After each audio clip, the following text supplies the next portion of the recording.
धारती आबा भगवान बिरसा मुंडा 15 नोव्हेंबर 1875 रोजी झारखंडमधील उलीहातू या छोट्या खेड्यात जन्मलेला एक तरुण पुढे झाला आदिवासींचा देव भगवान बिरसा मुंडा. तो फक्त एक मनुष्य नव्हता, तो होता आवाज, जल, जंगल आणि जमिनीचा. शिक्षण घेत असतानाच त्याला कळलं की ब्रिटिश आणि जमीनदार आदिवासींची जमीन हिसकावत आहेत. त्याने लोकांना एकत्र केलं आणि सुरू केली उलगुलान, अन्यायाविरुद्धचा आदिवासी उठाव. त्याने नवा धर्म उभारला, लोकांना नशामुक्ती, एकता आणि आत्मसन्मानाचा संदेश दिला. धरती ही आपली माता आहे, तिचा ताबा कोणालाही देणार नाही, हा त्याचा जाहीर हाकारा होता. 3 फेब्रुवारी 1900 रोजी त्याला अटक करण्यात आली आणि रांचीच्या तुरुंगात 9 जून रोजी त्याने प्राण दिले. पण त्याचा विचार आजही जिवंत आहे, प्रत्येक आदिवासीच्या श्वासात, प्रत्येक डोंगराच्या प्रतिध्वनीत. भारतीय झेंडाची एक कथा.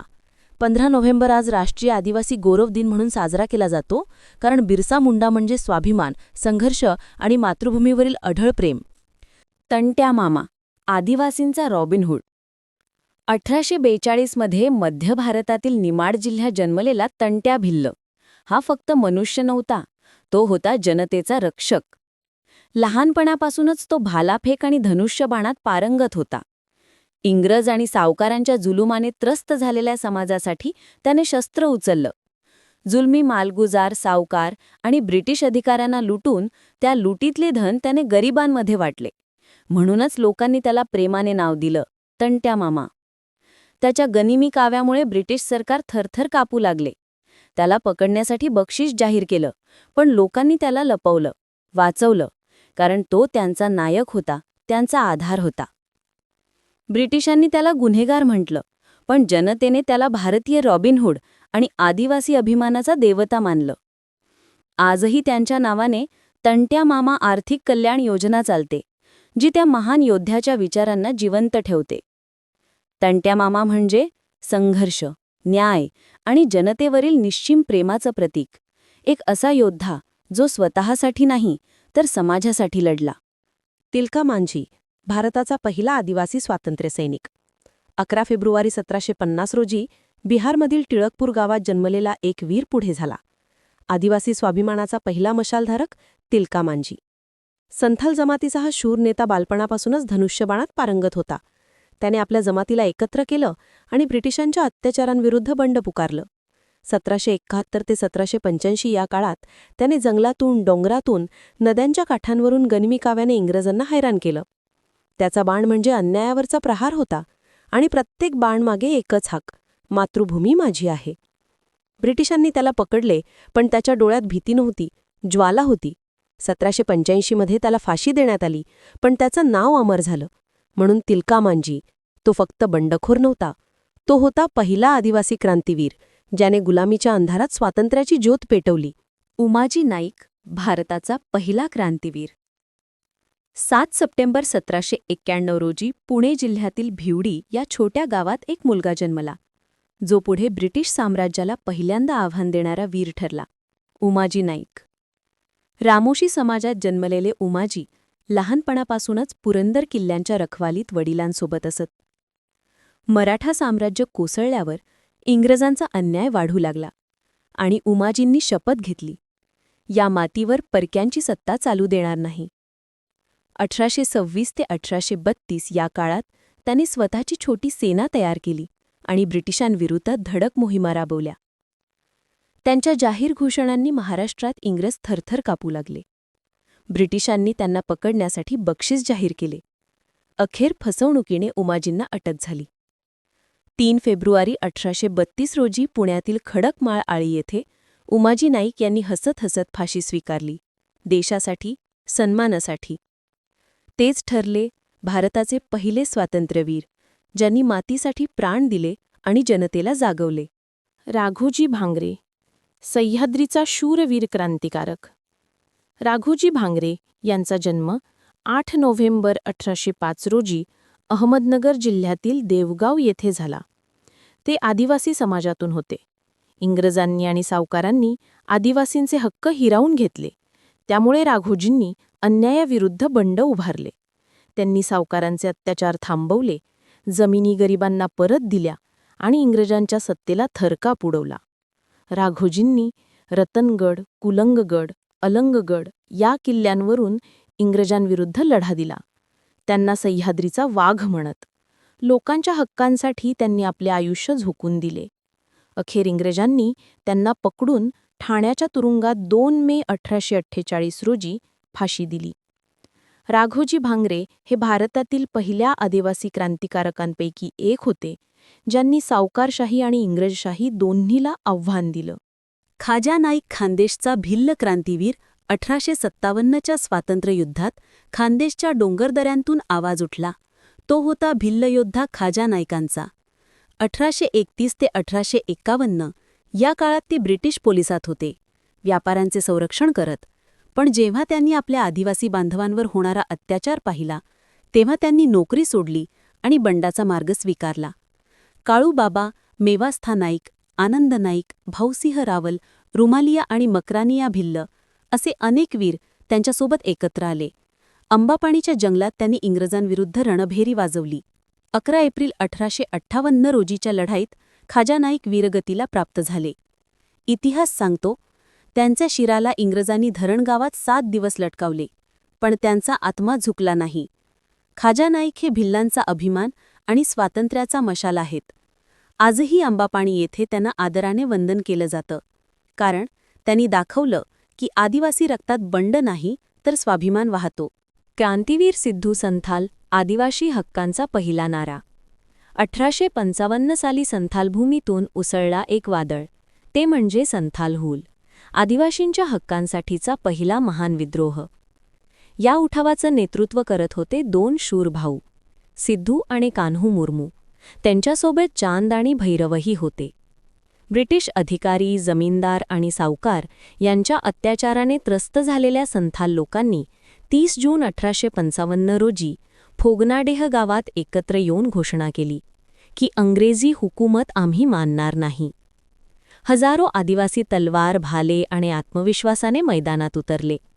हा लढा केवळ स्वातंत्र्यासाठी नव्हता, तो होता माती, सन्मान आणि अस्तित्वासाठी. ब्रिटिशांनी हा विद्रोह निर्दयतेने दडपला, पण सिद्धू कान्हूंचं नाव इतिहासात अमर झालं.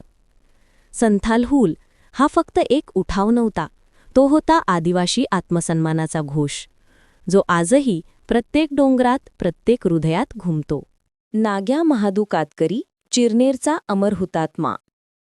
1910 मध्ये रायगड जिल्ह्यातील चिरनेर जवळील कातकरवाडीत जन्मलेला एक तरुण फक्त 19 वर्षांचा असताना झाला स्वातंत्र्याचा दीपस्तंभ, नाग्या महादू कातकरी. त्या काळात ब्रिटिश सरकारने जंगलांवर कठोर कायदे लादले, आदिवासींच्या जल, जंगल आणि जमिनीवरील हक्क हिरावले. या अन्यायाविरुद्ध नाग्याने आणि त्याच्या सहकाऱ्यांनी आवाज उठवला. हे जंगल आमचं आहे, ही माती आमची आहे. 25 सप्टेंबर 1930 रोजी चिरनेर गावाजवळील अक्कादेवीच्या टेकडीवर जंगल सत्याग्रह झाला. ब्रिटिशांनी गोळीबार केला आणि त्या गोळीला छाती देत नाग्या महादू कातकरी अमर झाला. त्याचं बलिदान छोटं नव्हतं. त्याने आदिवासींच्या हक्कांसाठी, भारताच्या स्वातंत्र्यासाठी रक्त दिलं. आजही 25 सप्टेंबरला रायगड जिल्हा त्याला स्मरतो. हुतात्मा नाग्या महादू कातकरी, जो म्हणत होता, जंगल आमचं, हक्क आमचा आणि लढा आमचा. वीर बाबूराव शेडमाके, गोंडवानाचा सिंह. 1857च्या स्वातंत्र्ययुद्धाच्या ज्वालेतून गोंडवानाच्या मातीतून उभा राहिला एक वाघ, वीर बाबूराव पुलेसूर शेडमाके. ब्रिटिशांचा अन्याय, करांचा जुलूम आणि जनतेवरील अत्याचार पाहून बाबूरावांच्या रक्तात ज्वाला पेटली. 24 सप्टेंबर 1857 रोजी त्यांनी जंगोम सेना उभी केली. गोंडी भाषेत जंगोम म्हणजे क्रांती, जागृती. या सेनानं इंग्रजांविरुद्ध 3 भयंकर लढाया लढल्या आणि प्रत्येक लढाईत इंग्रजांना सळो की पळो करून सोडलं. पण शेवटी इंग्रजांनी कपटाने त्यांना पकडलं.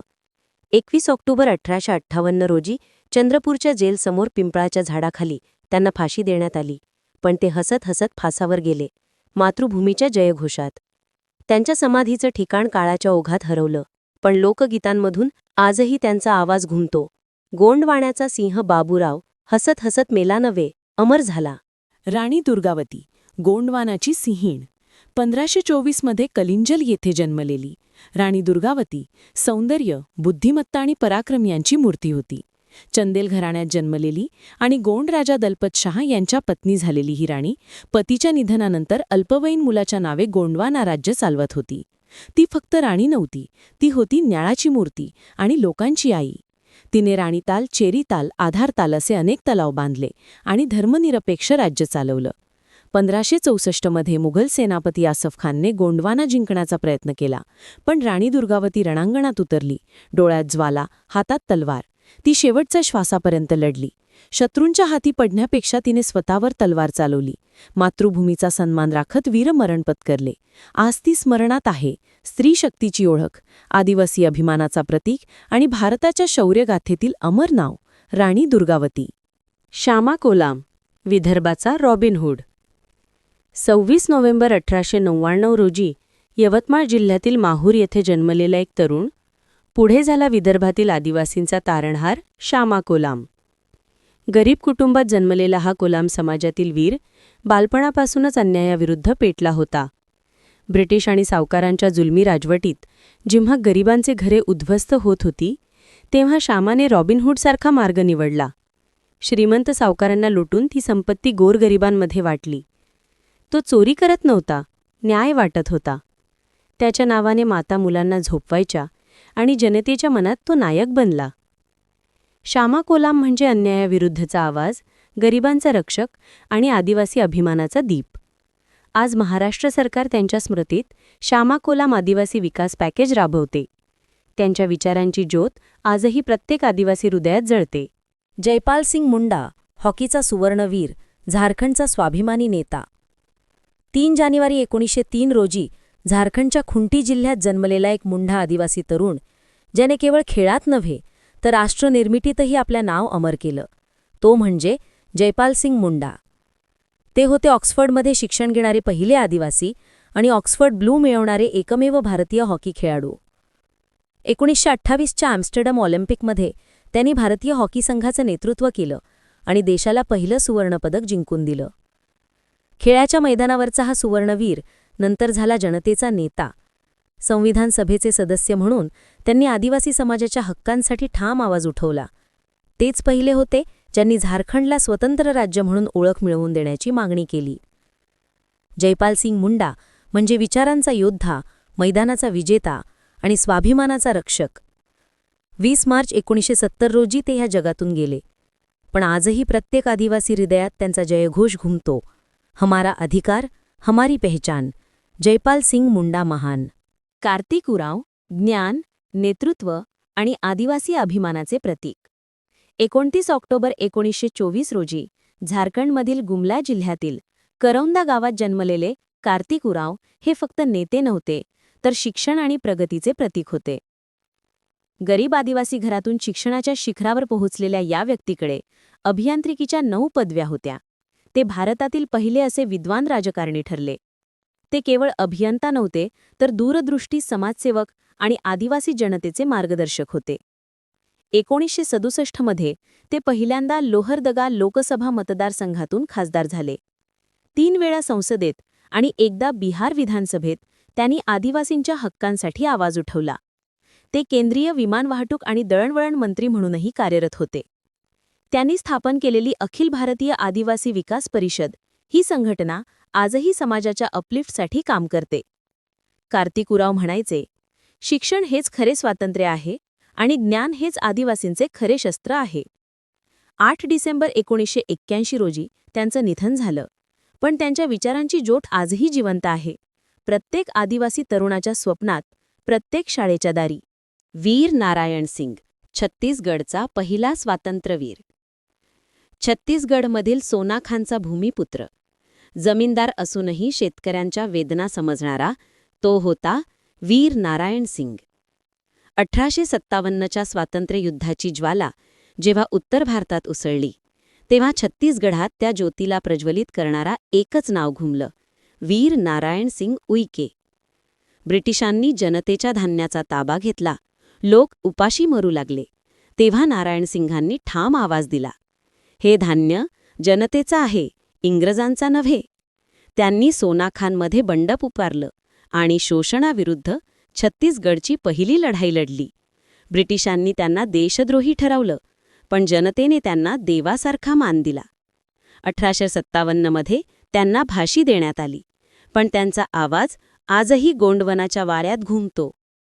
अन्न, माती आणि स्वातंत्र्य हे आमचं जन्मसिद्ध हक्क आहेत.